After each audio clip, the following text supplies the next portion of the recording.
Medicinos diagnostikos ir gydymo centre Vinco Grybo gatvėje Vilniuje inkstų lygoms nustatyti naudojami kompiuterinės tomografijos tyrimai, atliekami moderniausių Lietuvoje kompiuterinių tomografų. Kalbame su daktarė Aida Steponienė apie labai svarbų tyrimą – kompiuterinės tomografijos tyrimą, padedantį laiku, ne per vėlai, diagnozuoti labai sunkias inkstų ligas. Ir šiais metais, gerbima daktarė, pasaulio nefrologai prašo atkreipti visuomenės ir medikų dėmesį į inkstų ligų ryšį ir širdies kraujagyslių ligų ryšį. O jūsų tyrimas yra nepaprastai svarbus diagnozuojant ir vienas ir kitas ligas. Pacientai sergantis lėtinėmis inkstų lygomis sudaro didžiausią sergamumo ir mirtingumo nuo širdies ir kraujagyslių ligų rizikos grupę.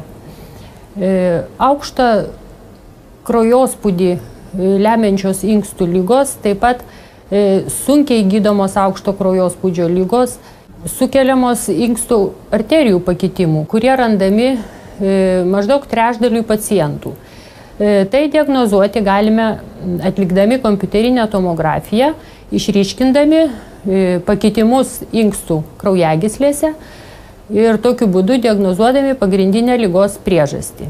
Taip pat padidintas kraujospūdis gali būti viena iš galvos smegenų kraujotakos sutrikimų priežasčių. Kompiuterinė tomografija yra pirmaeilis tyrimo metodas, diagnozuojant galvos smegenų kraujotakos sutrikimus. Daktarė Aida, aš manyčiau, kad kompiuterinis tomografas tai yra stebuklas. Parodykime mūsų žiūrovams, kokie sveiki inkstai turėtų būti. Štai čia matome sveikus inkstus, aortą ir sveikas inkstų kraujagyslės. Čia mes parašytume, kad žmogus yra sveikas. Iš 10 9 žmonės turi tokius inkstus. Taip. Deja, kas 10 turi jau nesveikus inkstus. Ir ką jūs randate? Kitu atveju mes galime rasti inkstų arterijų susiaurėjimą, šiuo atveju iki 50%.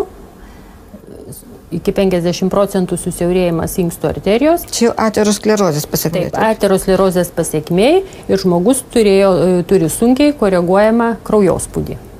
Tai yra priežastis. Taip pat galime matyti ir iš prigimties mažesnį kairį inkstą, cistas inkstuose.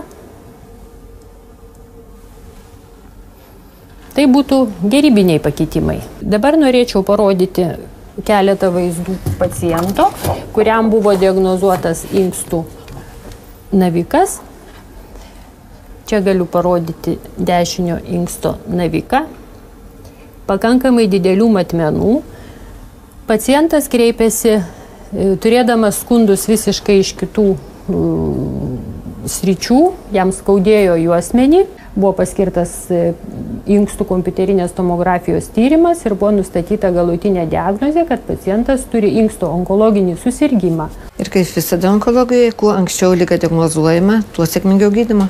Taip, iš tikrųjų, kuo anksčiau diagnozuosime onkologinę inkstų ligą, tuo efektyvesnis bus gydymas. Ir kokiais atvejais gydantis gydytojas skiria kompiuterinio tyrimo metodą, jeigu jau įtarė inkstų ligą? Jeigu gydantis gydytojas randa pakitimus šlapime, kraujuje, padidintą kraujospūdį, jisai turėtų paskirti inkstų kompiuterinės tomografijos tyrimą, tam, kad tiksliau ištirti pacientą ir rasti galimą patologiją. Ir dar kokiais atvejais? Kompiuterinė tomografija yra būtinas tyrimo metodas, kai yra planuojama inkstų operacija. Tikrai tai stebuklingas tyrimo metodas, bet gal kam nors pasirodys, ar jis nėra pavojingas? Galiu užtikrinti, kad mūsų centre tyrimas yra skiriamas pagrįstai, parenkama optimalus tyrimo metodas, tyrimo sritis, kad būtų gaunama kuo daugiau informacijos. O aparatas, kuriuo jūs dirbate, kuo pasižymi? Mūsų tomografas yra nepakeičiamas, kai reikalingas tikslus ir greitas paciento ištyrimas. Kompiuterinis tomografas Somatom Definition AS+ dirba ypač greitai, vieno apsisukimo trunkančio tik 0,30 sekundės metu nuskaito net 128 sluoksnius. Šiuo aparatu atliekame ir įprastus, ir sudėtingus širdies kraujagyslių žarnyno tyrimus ir tiksliai diagnozuojame mažiausius pakitimus.